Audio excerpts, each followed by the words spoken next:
Imagine, if you will, you've been looking all summer for a condominium to buy, and nothing you want seems to fit into your budget.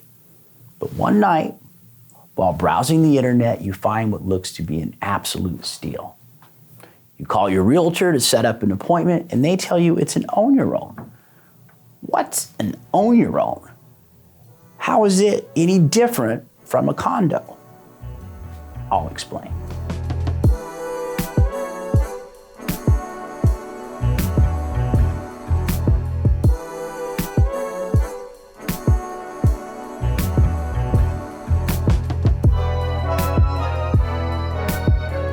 Let's start with the definitions.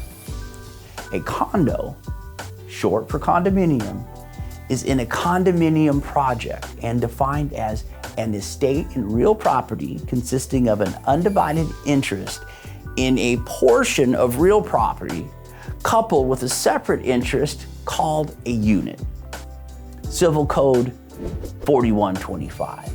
With a condo, you own the airspace within the unit, typically from the paint on the walls in, plus undivided ownership interest in the common area.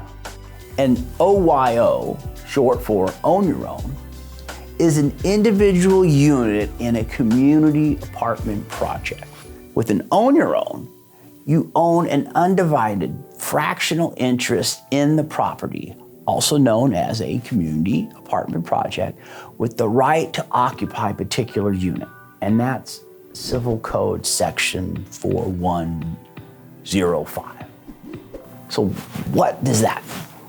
An own your own and a condominium are pretty much the same thing, except for a few minor technicalities which really do matter. Here are 5 ways they're alike. Number 1, both are recognized legal forms of real estate ownership in multi-unit developments. Number 2, both have an exclusive right in an individual unit with shared interest in common areas.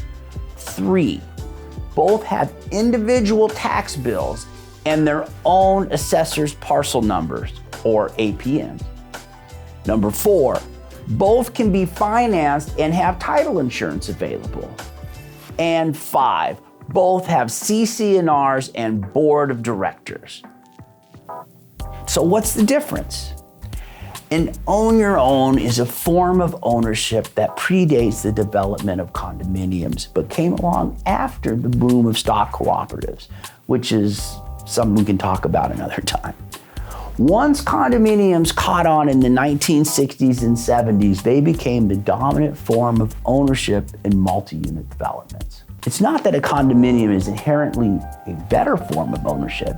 It just so happens that Section 234 of the Housing Act of 1961 allowed the Federal Housing Administration to insure mortgages for condominiums, but it did not include own your owns or stock co-ops. Once this happened, there was a flood of new financing available to purchase condominiums, causing the development of condominium projects to spread across the United States.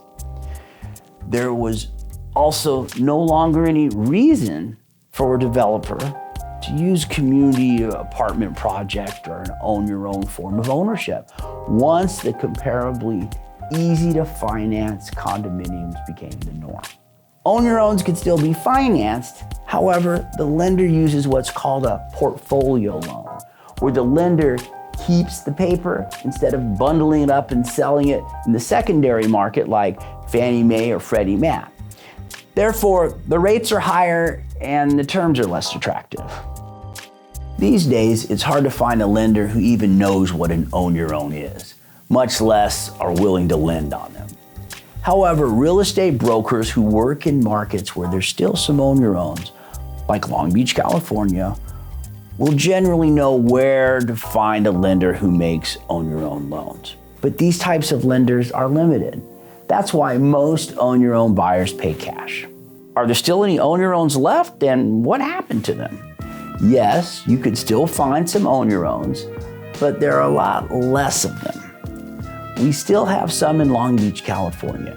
They were popular in the downtown Long Beach area in the 1940s, 50s, and even 60s. And now there's just a few left.